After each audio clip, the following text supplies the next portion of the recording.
A estranha morte do papagaio. Tadinho, vamos ver. Ô, tô falando isso, tô escutando maritaca aqui. Quá, quá, quá, quá. A maritaca que faz quá, quá, quá. Não, ela faz, sei lá que jeito. Maritaca grita, né? Elas ficam falando entre elas. Mas é que parece um papagainho, né, maritaca? Mas vamos lá. A estranha morte do papagaio. Olá, Ana, Matheus e assombrados. Sou a fulana, mas pode me chamar de fulana. Você já leu outros relatos meus e eu fiquei muito feliz. O que eu vou contar agora aconteceu recentemente, em janeiro de 2023. Eu fui passar as férias na casa do meu irmão, que mora num sítio, numa pequena cidade de Minas Gerais. Fomos eu, meu esposo e nossas 3 filhas, que se encantaram com o papagaio que tinha no sítio. O nome do papagaio era Cabeção. Meu sobrinho deu esse nome para ele. O Cabeção era daqueles papagaios alegres que gritava o nome de todo mundo. E depois de uma semana no sítio, nós fomos embora. E retornamos ao sítio depois de 15 dias, mas não vimos o papagaio. E quando minhas filhas perguntaram onde ele estava, minha cunhada respondeu que ele tinha morrido. Ela disse que estava lavando roupas no fundo da casa e o meu sobrinho estava no quarto. O papagaio estava na cozinha, em cima do encosto de uma cadeira. Então ouviram ele gritar. Até aí acharam engraçadinho, né? Pensando que ele estava brincando. Porém, os gritos foram ficando muito altos, como se fosse alguém que estivesse desesperado, gritando desesperado, e talvez até sentindo muita dor. Ele gritava assim: Hã?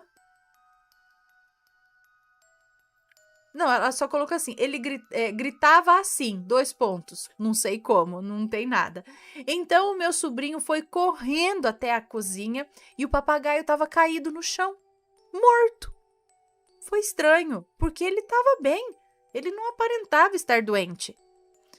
Bom, a noite chegou, fomos dormir. Deixa eu só ver se tá tudo certo aqui, tá.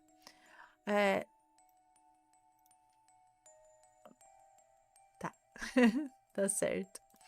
A noite chegou, fomos dormir e de madrugada, por volta das 3 da manhã, o meu sobrinho, que tem 13 anos, acordou e pediu para dormir junto com os pais dele.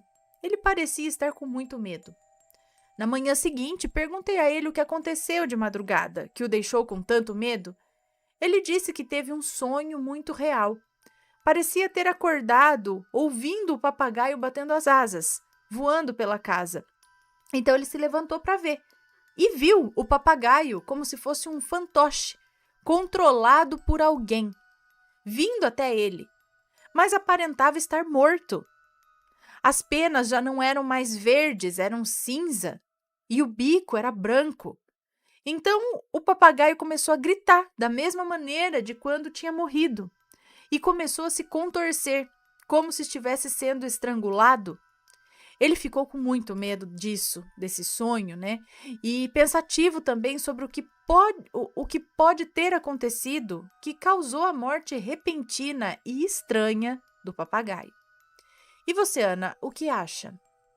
Olha, desculpe os erros, estou escrevendo pelo celular. Um abraço para você, para sua família e a todos os assombrados. Fiquem com Deus. Um beijo para você, muito obrigada. Então, eu não sei como que é o comportamento aí do papagaio, mas estranho ele gritar assim antes. Será que ele infartou? Eu não sei como que é a biologia aí, ó, né, de um papagaio, mas ele gritar assim antes e aí tá morto. Não sei se é alguma coisa que é aparente, se tem algo que é silencioso e acontece assim, algo súbito, né, para um papagaio morrer.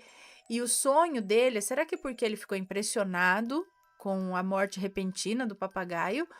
Ou alguma coisa havia na casa mesmo e atacou propositalmente o papagaio? Mas por que ele estava usando o papagaio como fantoche nesse pesadelo? Enfim, eu não sei. Mas é difícil dizer assim, né, de longe só. É, mas talvez, pode ser que alguma coisa, eu não descarto essa possibilidade, né, de alguma coisa sobrenatural ter atacado ele. Assim como a gente vê que os animais muitas vezes pegam os males no nosso lugar, de energias, de coisas ruins, às vezes que são mandadas ou estão por ali, acabam pegando no animal em vez de pegar na gente. Pode ser um desses casos. Agora, se foi uma entidade que propositalmente grudou o papagaio ali, ou uma energia ruim que foi jogada, ou estava passando por lá que era para pegar, às vezes, em alguma das pessoas, acabou pegando no papagaio. Não sei. Ela voltou para o carnaval. É uma moça que nos conta isso? Tá, é uma moça. Ela veio para o carnaval. Isso aconteceu na década de 60. A minha tia, que chamarei de Roberta, tinha 18 anos e a minha mãe, que chamarei de Letícia, tinha 12 anos. Então, a tia Roberta tinha 18 e a mãe Letícia tinha 12. Tá? Elas moravam em uma cidade chamada Senador Firmino, no interior de Minas Gerais. Cidade hoje que tem aproximadamente 8.000 moradores. Minha tia tinha uma amiga chamada Maria, da mesma idade dela, e haviam combinado naquele ano de passarem o carnaval juntas. 18 anos, é isso, a tia que tinha amiga. Tô tentando entender, tá? É muito nome. E haviam combinado naquele ano de passarem o carnaval juntas em uma cidadezinha próxima. Essa moça, Maria, tinha alguns problemas. Diziam que ela era meio doidinha. Tinha uns comportamentos estranhos, fazia xixi na cama de vez em quando. 18 anos, hein? Fazia xixi na cama de vez em quando e comia desenfreadamente em várias casas. Um certo dia, Maria almoçou em 2 casas e foi até um rio próximo se banhar. Acabou, infelizmente, morrendo de congestão. Vixe. Minha tia Roberta preferiu não ir ao velório, mas minha mãe conta que o corpo da Maria estava meio roxo e meio branco. Alguns dias mais tarde, minha tia Roberta se acidentou com um prego enferrujado e não poderia mais ir pular o carnaval. Então minha mãe ficou de companhia da minha tia e as demais irmãs e primas delas foram curtir a folia. Quando, de repente, minha tia, que estava sozinha no quarto, ouviu a voz de Maria a chamando pelo seu apelido mesmo. E mesmo mancando, ela saiu de casa e começou a acompanhar a voz da amiga. Por uns instantes, foi como se ela esquecesse que a amiga desencarnou e passou a acompanhar a voz. Até que despertou com o grito da minha mãe e voltaram para casa. No dia seguinte, estavam todas indo para a casa da mãe da Maria e, ao passar por um vale ao lado da fazenda da Maria, viram o fantasma da moça flutuando com a mesma roupa que foi enterrada. Ainda sobre a Maria, uma conhecida da minha mãe desconfiava que ela havia furtado uma pulseira de ouro. E depois que morreu, Maria veio em sonho para essa mulher e contou onde estava a pulseira. Assim que acordou, foi olhar onde Maria havia dito, em sonho, e encontrou a pulseira. E acabou. Isso aqui não é. Acabou o relato. Então a Maria apareceu. Não foi pular o carnaval, mas apareceu para a galera. Elas tinham combinado de sair juntas. Será que isso acabou que ela ficou pro lado de cá? Porque, era para ficar aqui e ela voltou e ficou. E não é que mesmo tinha roubado? Roubou mesmo, porque falou onde estava a pulseira, né? E ela estava chamando a moça para fora, meio que hipnotizado, vai saber para onde que ia levar a amiga, hein? Às vezes tem fantasma assim que vem e quer te levar junto. Gente, tem uma história muito louca que minha mãe me contou, mas isso fica para um outro dia, tá? Não é de carnaval nada, mas é em relação à morte entre amigos. Qualquer dia eu conto.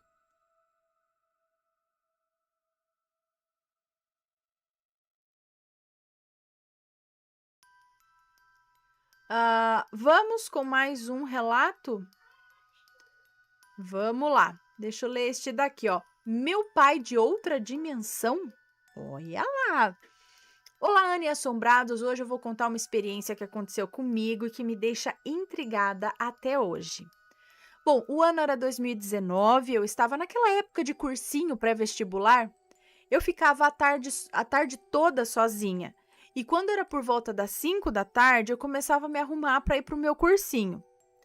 Nesse dia, como sempre, fui tomar o meu banho e, dentre cantorias do chuveiro, eu escuto um barulho na varanda. Antes de continuar, eu vou fazer uma breve contextualização para melhor entendimento do relato. O meu pai é policial ambiental. Então, quando ele está fardado, é possível escutar um barulho característico quando ele anda, por conta do coturno e dos penduricalhos da farda. E outra coisa, na minha varanda tem uma mesa de madeira, que nesse dia em específico, o meu pai tinha deixado uma sacola com algumas ferramentas lá. Bom, voltando agora ao meu banho, quando escutei o barulho, era igual ao barulho do meu pai quando ele chega em casa, aquele barulho da farda e tal. Aí parou, o andar parou e começou um barulho de alguma coisa mexendo na sacola que estava na mesa. Nesse momento eu não tive medo nem nada, eu só achei estranho o meu pai estar chegando essas horas em casa, o que não era comum. Mas enfim, terminei o banho, fui escovar os dentes e novamente escutei os passos, agora entrando na casa. Foi quando eu senti o ventinho da porta quando ela se abre, sabe? Pois ela estava só encostada, já que eu estava sozinha em casa, eu não tranquei. Aí eu olhei para trás e não vi ninguém, porém a porta realmente se abriu. E eu pensei, por que meu pai ia abrir a porta e não falar nada? Comecei a achar estranho, mas pensei que talvez ele quisesse usar o banheiro. Viu que eu estava lá e aí foi no outro. Escutei os passos indo para mais longe do banheiro que eu estava, mas dessa vez eu não sei dizer para onde ele foi. Bom, eu saí do banheiro, que fica perto do quarto do meu pai, dei uma olhada e ele não estava lá. Como já estava quase na hora de eu ir para o meu cursinho, fui terminar de arrumar as minhas coisas e pensei, depois eu vou ver o que meu pai está fazendo, né? No terreno da minha casa é como se fossem duas casas. E do fundo que tem os quartos, a casa do fundo que tem os quartos, sala e um banheiro. Aí tem a varanda que fica entre as casas e a casa da frente. Eu escutei barulhos no quartinho da bagunça, então eu fui lá e quando cheguei não tinha ninguém. Nessa hora eu já fiquei morrendo de medo. Pensei até que poderia ser um ladrão, sei lá. Liguei para o meu pai e o celular estava fora de área. Aí eu liguei para minha mãe, contei o que aconteceu, perguntei se ela sabia se meu pai tinha vindo em casa e ela disse que não, porque ele estava com o celular até fora de área. Porque provavelmente ele estava numa área rural, né? Aí eu também liguei para o meu avô, pensando que poderia ser ele. Mas como ele entraria se ninguém abriu o portão? E como eu já imaginava, ele disse que não foi ele também que tinha ido na minha casa. Bom, Ana, nessa hora já não passava nem o Wi-Fi. Mas ainda bem que não escutei mais nada. Quando eu cheguei em casa, depois do cursinho, meu pai já tinha chegado também. Perguntei para ele sobre o ocorrido e ele ficou sem entender. E disse que era impossível ser ele, pois nesse horário ele estava no serviço, naquela área rural que a minha mãe tinha dito, que por ser um pouco longe da minha cidade, ele estava sem sinal durante o percurso. Enfim, foi esse o meu relato. Depois disso, por alguns dias eu fiquei com medo de ficar sozinha em casa, mas fazer o quê, né? Desculpa pelo relato longo, Ana. Um beijo, obrigada pela leitura. Um beijo para você, muito obrigada.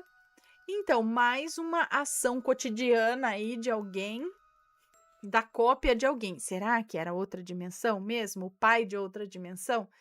Que chegou naquele horário, mexeu ali na sacola, tudo, andou ali. Porque não fez nada, não assustou, não, né? Ele só estava ali, com aquele barulho característico, né? Deixem aí suas opiniões.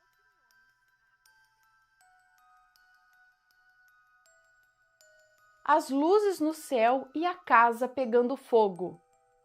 O moço que nos conta esse relato diz que quando ele tinha 4 anos, algo extraordinário aconteceu com ele e com a família dele. E por ele ser muito novo, parte desse relato é contado pela família dele e parte é por coisas que ele se lembra. Bom, ele diz que estavam no sítio do pai dele celebrando um aniversário, que ele não lembra exatamente de quem era. E estavam em mais ou menos 15 pessoas ali, os pais, tios, primos, assim, família só. E um dos primos dele, um dos primos mais velhos, que tinha entre, sei lá, 11 e 12 anos de idade, ele tinha aquelas lanternas tipo canhão, sabe? Uma lanterna bem forte, que você aponta para o céu, ela forma um facho de luz até o céu. Ele diz que nos anos 90 essa lanterna era bem comum, principalmente para quem acampava ou vivia num lugar assim, num sítio sem eletricidade. Enfim, como ele era bem novinho, ele achou muito interessante e legal aquele facho de luz, aquele rastro de luz que formava até o céu e ficou brincando com a lanterna. Saiu debaixo do quiosque, onde os familiares dele estavam ali fazendo um churrasquinho, lembrando que era de noite, tá? Tava brincando com a lanterna, era de noite. E aí ele saiu dali debaixo do quiosque e foi lá para apontar a lanterna para o céu para brincar. E ele diz que até esse ponto ele se lembra, mas a partir daí, quem conta a história são os familiares, porque todo mundo conta essa história e ele é o único que não se lembra de nada. Bom, estava lá ele apontando aquela lanterna canhão lá, aquele facho de luz para o céu, brincando, virando a luz lá, quando de repente a mãe dele olha para ele e ele está estático, parado, olhando para cima. E ela achou estranho quando ele derrubou a lanterna da mão dele no chão e estava ali tão parado e tão estático que nenhum fio de cabelo dele se mexia. Daí ela viu uma luz refletindo nele. Era uma luz que vinha de cima. Aí ela correu para ver de onde vinha aquilo, o que estava acontecendo. E eis que ela viu uma luz forte ali em cima. Deu um grito e aí todo mundo veio ver o que estava acontecendo. E todos viram aquilo. Era uma luz grande, que estava mais ou menos a uns 10 metros de altura deles. E acompanhando essa luz grande tinha uma luz pequena, uma menor. E ligando as duas tinha uma espécie de cano de luz. Como se fossem duas bolas, uma grande e uma pequena, com um fio, um risco ligando as duas. Mas esse risco também era de luz. Acontece que aquela luz, nave, drone, sei lá o que era aquilo, desceu e ficou até mais ou menos 1 metro de altura deles e subiu muito rápido. Voou para cima até desaparecer. E tudo isso diz que durou alguns segundos. Mas o mais bizarro estava por acontecer ainda e disso ele se lembra. Diz que ficou todo mundo ali olhando para o céu, abismado, sem entender o que estava acontecendo. Principalmente ele, diz que ele estava em choque. Até que um outro primo dele gritou, olha lá!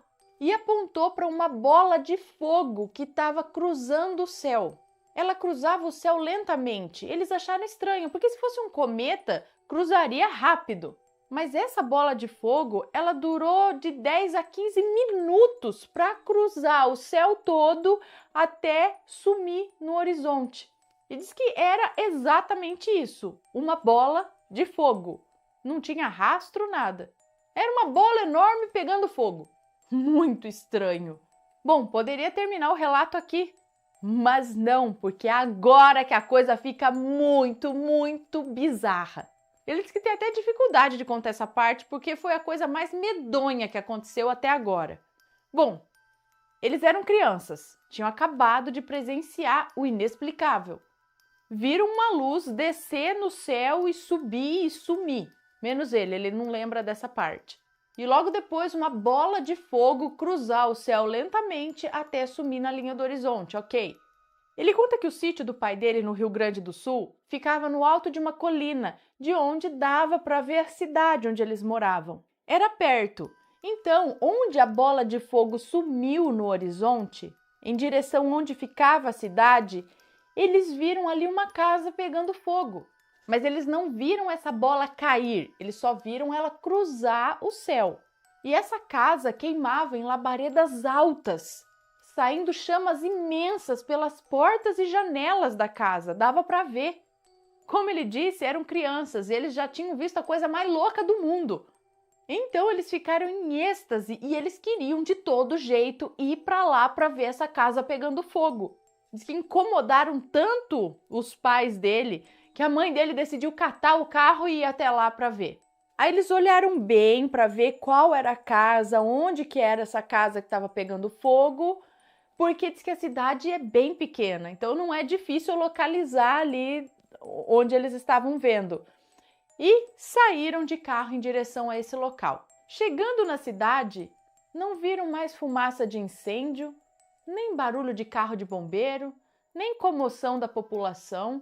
Sabe que cidade pequena, qualquer coisa vira o maior bafafá, né? E nada, não havia nada. Aí eles saíram perguntando onde que tinha uma casa pegando fogo por ali e ninguém não sabia de casa nenhuma pegando fogo. Não havia absolutamente nenhum sinal de incêndio naquele bairro. E a mãe dele decidiu, apesar do aporrinhamento das crianças, voltar para o sítio. Aí ela pensou que o fogo já devia ter apagado e não tinha mais por que ficar atrás disso. Não tinha mais nada para ser visto. Aí eles chegaram no sítio e o povo perguntou: E aí, acharam? O que aconteceu? Como foi? E ela falou: não, a gente não encontrou nada. Aí o povo virou para a mãe dele, para as crianças e falou: Mas olha lá, o fogo tá pegando fogo, tá cada vez maior as labaredas. eles olharam e lá estava a casa pegando fogo. Aí eles decidiram olhar com mais cuidado para saber exatamente qual era a casa que estava pegando fogo. E aí agora já não era mais só as crianças que estavam curiosas em relação a isso. Os adultos também já queriam saber o que estava acontecendo, que casa era essa. E eles cataram o carro e saíram novamente. Eis que andaram, procuraram e nada da casa, nada do fogo, sinal nenhum de nada. Até que por fim acharam a casa. E adivinha? Ela estava normal. Não havia fogo nem nada. Nada, nem morador tinha na casa. Estava abandonada a casa e era uma casa toda de madeira, que se fosse pegar fogo, uma casa daquela, pegaria fogo daquele jeito mesmo, com labaredas enormes, porque era de madeira. E eles ficaram lá com cara de nada, olhando para aquela casa, que não tinha nem habitante, ali, parada, quieta, normal, sem pegar fogo. Bom, entraram no carro, voltaram para o sítio. Chegaram no sítio, olharam para lá e estava lá a casa pegando fogo, queimando a casa. Mas como? Eles estavam lá agora, a casa estava normal, não tinha nada pegando fogo.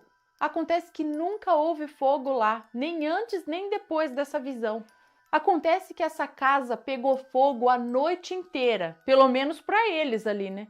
E eles decidiram nunca contar nada para ninguém, porque eles seriam taxados de loucos, insanos, histeria coletiva. Aí no dia seguinte, o pai dele, que trabalhava num banco, foi trabalhar, não contou nada para ninguém. Até que ele ouviu um colega de trabalho dele contando para uma outra pessoa que o filho dele estava num sítio naquela mesma noite. Era um sítio a uns 8 quilômetros de distância de onde eles estavam, pouco mais afastado da cidade.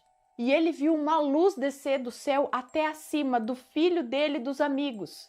E fez a mesma coisa que fez com eles, e aí subiu e foi embora. Aí o pai dele foi lá e confirmou com ele que tinha acontecido a mesma coisa com a família dele, com o filho dele. Mas acabou que ficou por isso. As pessoas não deram muita bola, não acreditaram, sei lá. Bom, esse caso não repercutiu. Afinal, eles não tinham fotos de nada, nenhuma prova. Naquela época, estamos falando de 1991, não tinha tanta câmera fotográfica à mão como tem hoje. Hoje todo mundo tem um celular ali que pode tirar uma foto. Naquela época era uma pessoa ou outra que tinha uma câmera fotográfica, ainda essa câmera era com filme e tinha uma quantidade certa de filmes que você tinha que depois tirar, comprar o filme, revelar, pagar para revelar e não sei das. Então não era assim uma coisa tão, tá na mão toda hora, sabe? Então eles não têm foto, nem nada desse dia, desse momento. Acabou que eles ficaram quietos a respeito disso. Não contaram isso para muita gente, mas como aqui ele viu que o pessoal aqui do canal leva a sério essas histórias, então ele está dando testemunho dele para nós. E diz que um dia ele ainda quer fazer terapia de regressão para saber o que aconteceu naquele dia, por que a memória dele foi apagada naquele momento. E aí ele volta para contar pra gente.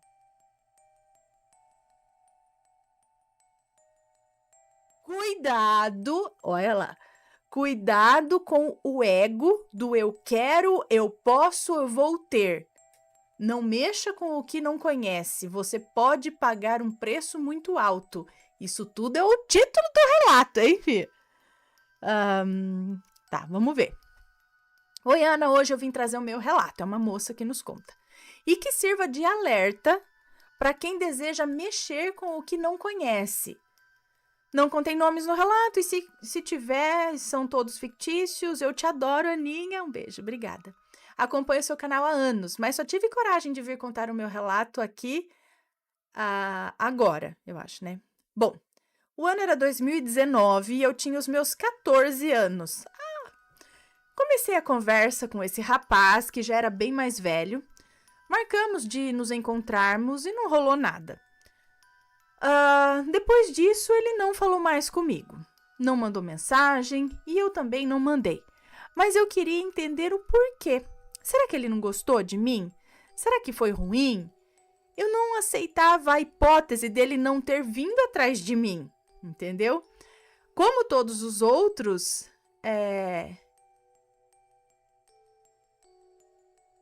Peraí, e como todos... Ou será... Eu não entendi se ela quis dizer assim, ó, eu não aceitava a hipótese dele não ter vindo atrás de mim como todos os outros, ou se ele não ter vindo atrás de mim. E como todos os outros, eu não tinha nenhum tipo de sentimento por ele. Ah, entendi. Na verdade, eu não gostava dele. Ela só queria realmente que ele viesse. Mas por que ele não me quis? Impossível não me querer.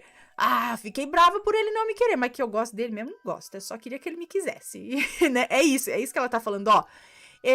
Eu não tinha nenhum tipo de sentimento por ele, mas era puro ego, do eu quero e eu vou ter, entendeu? Ele continuava vendo os meus stories, o meu status, não apagou meu número, mas também não me mandava um oi. Resolvi fazer uma simpatia, então. Eu queria ele de novo. Eu não aceitava ele não ter vindo atrás de mim. Então comecei a pesquisar no YouTube por simpatias. Ou qualquer outra coisa que fizesse ele me procurar. Achei uma simpatia lá no YouTube que consistia em fazer tal coisa, e tal coisa, e depois fazer isso, e tal, que daí ele viria até mim apaixonado. Não teria olhos para outra, e por aí vai. Ana, na época, eu não sabia firmar uma vela. Meu Deus do céu, chega a me dar um desespero em pensar hoje em dia nisso, né? O que é o ego? Acho que é isso. Falta de amor próprio faz com as pessoas... Não, acho que é assim, ó. Meu Deus do céu, chega a me dar desespero em pensar hoje em dia o que o ego e a falta de amor próprio faz com as pessoas. Eu fiz isso no banheiro da minha casa. Ana, a vela começou então a pegar fogo. Era tipo um fogo muito alto. Foi muito estranho. Depois disso, eu comecei a esperar resultados. E nada. Dias se passaram e nada acontecia. Ele continuava vendo tudo que eu postava. Na verdade, era um dos primeiros a ver. Mas nunca respondia nada. E isso foi me desanimando. Só que eu comecei a pensar nele 24 horas por dia. A imagem de nós dois juntos, se beijando e tal. O dia que nós nos vimos, aquilo não saía da minha cabeça. E, Ana, eu só vi esse rapaz uma vez. E não foi nada mais do que aquilo. E eu comecei a ficar obcecada nele. Eu não parava de pensar nele. Eu tinha esperança que ele viesse até mim. Mas sempre ficava naquela mesma coisa. E aí tudo na minha vida ficou parado. Nada andava. Nada saía do lugar. Comecei a me sentir muito vazia. Eu sentia que faltava algo. Comecei a falar sozinha, comecei a ver coisas. Tive vontade até de acabar com tudo, se é que me entende. Eu tinha muita insônia, eu estava obcecada, literalmente obcecada. Eu ia no perfil dele umas 30 vezes por dia. Eu sentia um vazio. Mal saía de casa, eu não via sentido nas coisas. E era época de pandemia ainda, né? Bom, eu não conseguia me interessar por mais ninguém. E ele continuava vendo as minhas coisas e nada. Fiquei por anos obcecada por ele, com esperança. Bom, até não sei quando, porque 2019 não faz tanto tempo assim. Enfim, fiquei anos obcecada por ele, com esperança dele voltar, até que um dia ele mudou de número e veio pedir para eu salvar o novo número. Até me deixou assim com um gostinho de que ele me queria. Disse que era o menino daquele dia lá, tipo, eu sou aquele rapaz, tá? Eu respondi, mas depois disso ele sumiu de novo. E toda vez que ele trocava de número, acontecia a mesma coisa. E mostrava interesse. Peraí, acho que, não sei, ele acho que mostrava interesse ou ela, não sei. Toda vez que ele trocava de número, acho que ele pedia para ela adicionar um novo número e tal, mas também sumia. E mostrava interesse e eu estava disponível ali, mas ele não falava comigo porque... Mas ele nunca falava comigo, então, tipo, por que ele queria ter o meu número se nunca falava comigo? Ele via tudo que eu postava e tal. E até mostrava certo interesse, mas aí ele sumia. Uma vez até respondi um status dele e ele fez pouco caso, Ana. Mas por que ele não apagava o meu número, então? Por que não deixava pra lá? Será que a simpatia chegou nele, mas não da forma que eu queria? Bom, eu não sei. Aos poucos eu consegui me libertar desses sentimentos obsessivos e dos espíritos que eu mesma invoquei.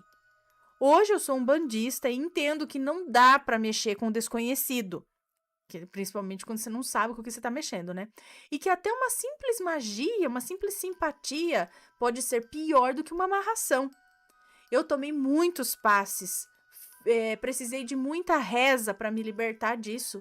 Tive muita ajuda da minha fé e de Dona Rosa Caveira, eterna gratidão, que me abraçou e com sua gargalhada afastou todo o mal. Me trouxe uma direção quando eu estava perdida e tudo voltou para o seu devido lugar. Uma hora ele me removeu, depois de anos, do Instagram dele e eu segui a minha vida. Hoje não me sinto mais vazia, sou feliz, sou liberta.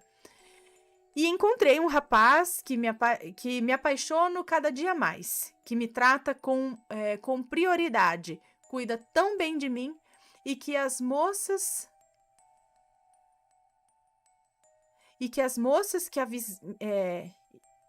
e um rapaz que as moças me avisaram em dezembro que chegaria e que quando ele chegasse eu me permitisse. As pessoas não são iguais. Ah, tá. Para que ela se permitisse se apaixonar e não ficasse presa no que aconteceu com aquele rapaz, que ela gostou e o rapaz não ligava para ela. Porque senão a gente acha que sempre vai acontecer. Ah, eu vou gostar de uma pessoa, ela não vai ligar para mim. Não, as pessoas não são todas iguais, né? Não significa que aconteceu uma vez, vai acontecer todas. E dia 1º de janeiro ele chegou. Sim, no Réveillon, meu presente por ter sofrido tanto no amor. Na verdade, consequência dos meus atos, né? Estamos juntos até hoje. Minhas meninas, mulheres... Agora ela tá falando conosco. Minhas meninas, minhas mulheres, se amem, se cuidem, se valorizem. Quando a pessoa certa chega, não precisará de feitiço, de simpatia, nem de amarração. A pessoa certa vai escolher ficar com você por você ser quem você é. Cuidado com o que você mexe ou com o que você invoca ou evoca para sua vida. O preço pode ser alto. Aninha, quando for ler meu relato... ok. Um beijo para você, muito obrigada.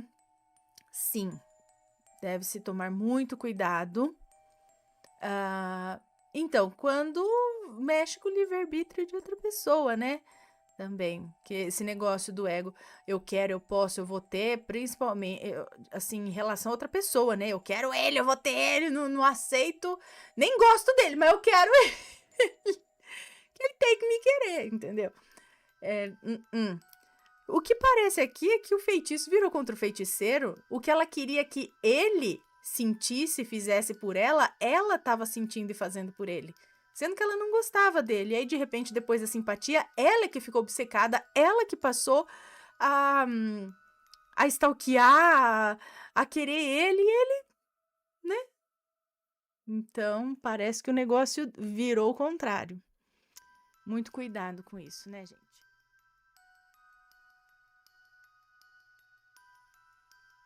Espírito maligno na quaresma.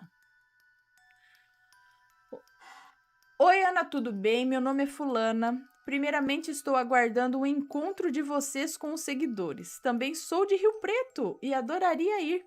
Eu ouço seus relatos toda semana enquanto trabalho. Bom, venho de uma família espírita. Todas as minhas tias têm mediunidade. Então conheço vários relatos vividos por tias, primas, etc. O que estou escrevendo hoje foi vivido pela minha mãe quando criança. É um relato curto, porém toda vez que me lembro morro de medo e imagino se fosse comigo. Minha mãe tem mais 5 irmãos e em um dado período da vida dela, o irmão mais velho começou a sair muito, beber e andar com más companhias. Passava madrugadas inteiras fora. Certo dia, quando minha mãe tinha lá seus 11 anos, era de madrugada, ela estava dormindo e por algum motivo ela despertou, como se algo estivesse chamando. Ela abriu os olhos e quando ela deu por si, tinha um homem muito maltrapilho, sujo, feio. Segundo ela descreve, nunca na vida vi algo tão feio como aquilo. Parado ao lado da cama dela, encarando-a. Com o susto, a primeira reação que ela teve foi puxar a coberta para cobrir a cabeça. Logo em seguida, ele puxou a coberta para baixo novamente e bravo disse: "Olha para mim!" Nesse momento, ela começou a gritar pelo pai dela, que era uma pessoa muito iluminada, dava passe e tinha uma mediunidade especial. Ele veio, viu exatamente o que ela viu e começou a rezar junto dela e pedir para aquele espírito ir embora. Então, ele desapareceu. Meu avô depois disse para minha mãe: "Certeza que seu irmão logo deve estar chegando aí, deve estar por perto." Não deu outra. Minutos depois, o irmão dela chegou. Estava na noitada com as más companhias. Era como se esse espírito estivesse esperando, né? Estava esperando o irmão dela. Na espiritualidade, acreditamos que estes lugares têm milhares de espíritos se alimentando de nossos vícios de bebida, droga, e quando são pessoas sem caráter ou que fazem mal aos outros, têm inveja ou vivem de mau humor, existem ainda mais espíritos de baixa frequência acompanhando a pessoa. Minha mãe conta que isso se passou na época de Quaresma, que é quando se abre uma espécie de portal e ficamos mais sujeitos a ter esses amiguinhos conosco. Então, cuidado, galera. Bebidas alcoólicas abrem o corpo. Na Quaresma, então, piorou. Na dúvida, eu prefiro não arriscar, né? Beijos, Ana, Matheus, P e Vitória. Tô falando verdade, gente. Será que é por isso, então? Não, é penitência, né? Porque tem muita gente que durante a Quaresma não põe uma gota de álcool na boca. Mas é por penitência ou é por medo de aparecer alguma coisa mesmo? Não sei. Vamos ler aqui. Acordei de madrugada. Falando de madrugada, olha lá. Acordei de madrugada com uma música misteriosa tocando de um lugar desconhecido. Olá, Ana. Olá, assombrados. Pode me chamar de Cicraneide. Sou uma super fã do canal, assisto e sou inscrita desde 2016. E aqui vai mais um relato meu. Não costumo ter experiências com o sobrenatural, mas venho compartilhando com vocês essa, que até hoje me intriga. Recado para quem está assistindo. Não se esqueçam de deixar o like, se inscrever e ativar o sininho. Ai, eles fazem propaganda por mim. Muito obrigada. Beijo. Bom, o relato não contém nomes. O ano era 2019. Eu estava com os meus 13 ou... Tô falando que hoje é dia dos casos adolescentes, gente. Todo mundo tava com 13, 16, 14, 15 anos. Estão percebendo? Bom, o ano era 2019 e eu estava com os meus 13 ou 14 anos. E foi nessa época que eu comecei a ter problemas com crises de ansiedade. É difícil encontrar um jovem da minha idade que não sofra com esse tipo de problema nos dias de hoje, não é? Infelizmente, parece que é. Não me lembro muito bem, porque agora já estou sabendo controlar isso de uma forma bem melhor. Mas acho que naquela época, às vezes eu tinha essas crises no meio da noite e não conseguia dormir direito. Outra coisa que é importante, que preciso contar para o relato fazer sentido, é que sempre fui muito fã do desenho O Incrível Mundo de Gumball. É muito bom, aliás, da Cartoon Network. E tenho 2 bonecos de pelúcia de 2 personagens do desenho que falam e tocam a música de abertura do programa. Vale a pena destacar que esses bonecos sempre ficam em cima da minha cama, até quando eu tô dormindo. Enfim, em uma noite eu fui dormir e acabei acordando no meio da madrugada, sentindo ali aquela sensação estranha. Parecia que eu ia ter mais uma crise de ansiedade. Só que sem explicação. Do nada, começou a tocar a música tema do Incrível Mundo de Gumball. E eu não fazia ideia de onde aquela música vinha. Não fui a única que presenciou isso. A minha mãe também estava no quarto, dormindo na cama de baixo. E ela também ouviu. Ana, eu juro, nessa hora eu gelei. A música parou de tocar. E foi aí que eu comecei a ter a crise de ansiedade. Mas como já era muito tarde, resolvi deixar isso para lá.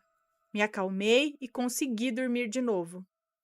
Mas, Ana, até hoje fico me perguntando se tem alguma explicação para isso.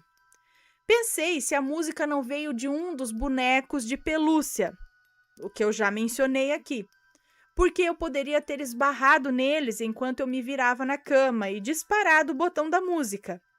Mas as caixinhas de som deles são removíveis e eu sempre retirava essas caixinhas de som antes de dormir com eles, e guardava essas caixinhas de som na mesa de cabeceira, para evitar justamente que acontecesse essas eventualidades. Você tá dormindo com o bicho, apertar e de madrugada, né? E eu tinha 100% de certeza que naquela noite os bonecos estavam sem as caixinhas de música. E outra, pelo que eu me lembre, a música tema que eu ouvi naquela noite tinha sido a música dos créditos do desenho. E como eu já mencionei no relato, a música que vinha dos bonecos era a música de abertura, ou seja, uma música diferente. Um abraço e um beijo para todos vocês, Ana, Matheus, família e assombrados. Espero que tenham gostado do relato. Peço que se preparem, porque sempre que eu vivenciar uma experiência sobrenatural, vou mandar um relato para vocês. Ainda tenho o sonho de que um dia algum relato meu apareça no canal. Acabou de aparecer. Um beijo para você, obrigada. Não foi nenhuma TV de algum vizinho ou da sua casa mesmo que, sei lá, de repente ligou e desligou? Também é um pouco esquisito, né? Não foi no celular que... Porque ontem, a gente tava lá na casa da minha sogra e a gente chegou, o Matheus colocou o celular dele lá na mesinha, lá dentro. Ele tava lá. Ficou, acho que mais de 1 hora lá parado o celular. De repente, comecei a escutar o Peter falando. Hoje, pessoal, nós vamos falar de não sei o que lá, não sei o que lá. Falei, uai, começou do nada, o vídeo começou a rolar, a tocar do nada. Então, aí, de repente, será que não foi o celular que entrou, tocou e acabou? Não sei, a gente fica tentando achar uma explicação. E você não sabe de onde veio, sua mãe também ouviu a música. E não é a mesma música, é a caixinha, ela não poderia a caixinha ter tocado dentro, aonde você tinha guardado ela. Mas é outra música, não é a música que a caixinha toca. É a música do Gumball, mas não é da caixinha. Interessante, né? Vai saber. Agora, será que tocou do além? Por que essa música? E você meio que pressentiu que algo estava por ali? Interessante. Alguém já passou por algo parecido?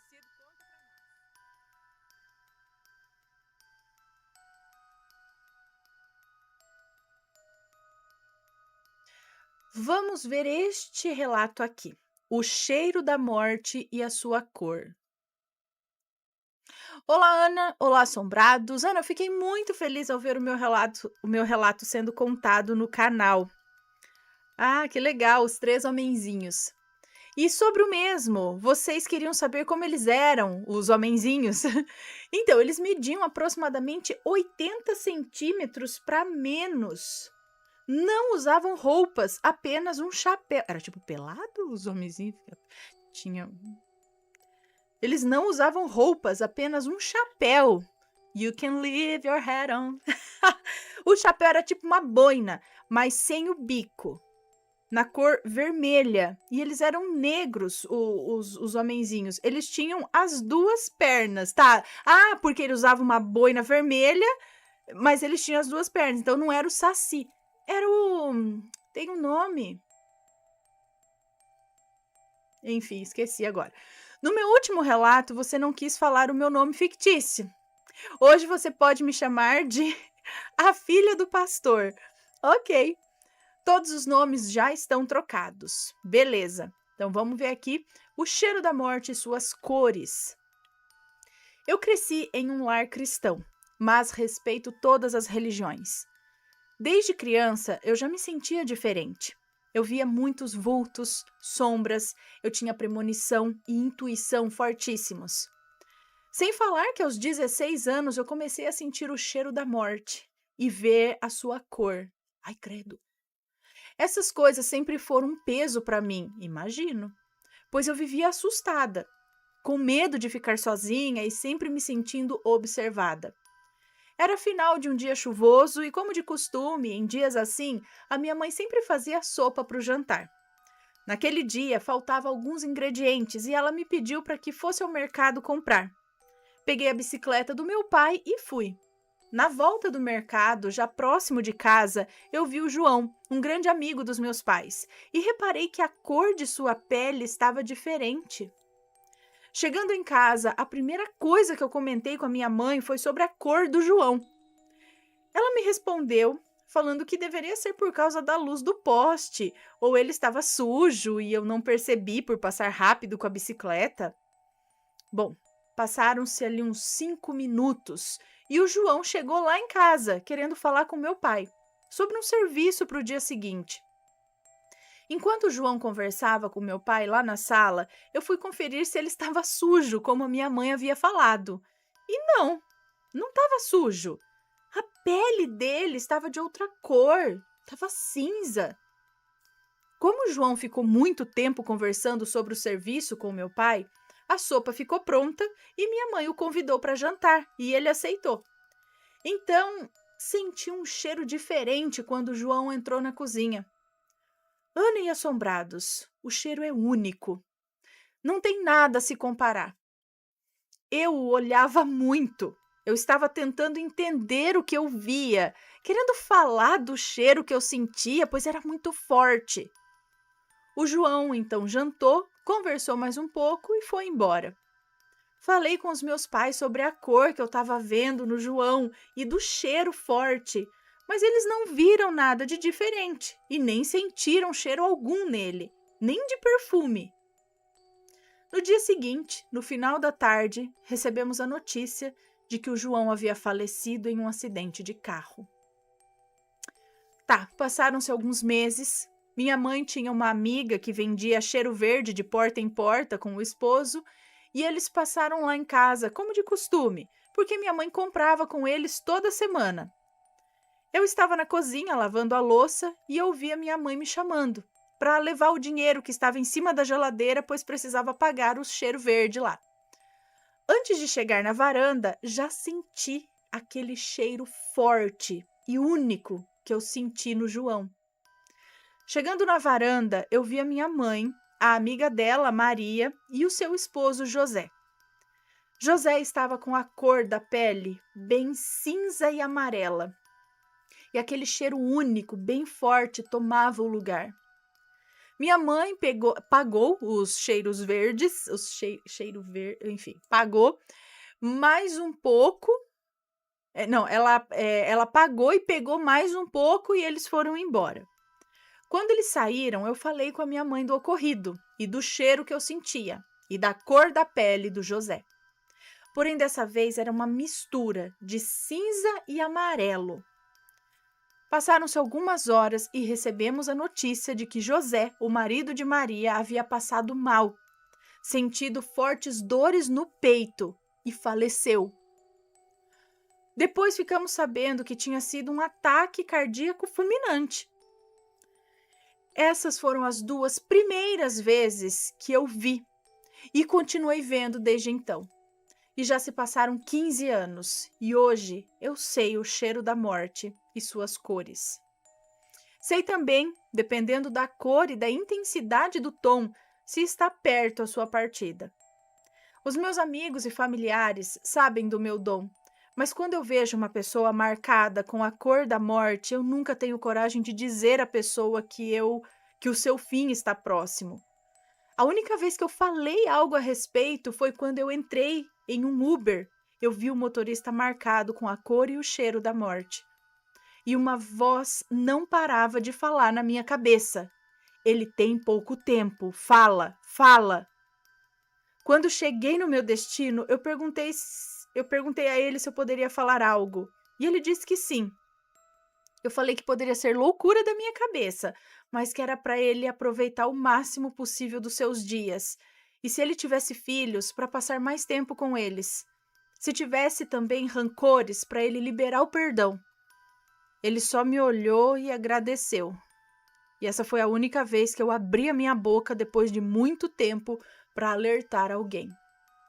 Se gostaram, mando mais de nossas experiências. Obrigada, Ana e Assombrados. Até o próximo relato. Beijos da filha do pastor. Um beijo para você, muito obrigada. Gente, que... Imagina, não deve ser legal, né? Saber disso. E aí, imagina... Então, imagina quem tá ao redor dela também, que fica assim, meu Deus, será que ela tá vendo minha cor diferente? Será que ela tá sentindo cheiro em mim? Será que eu vou morrer? Não é? Deve ficar assim. Alguma coisa do tipo. Não é... não deve ser tão legal assim, não, né?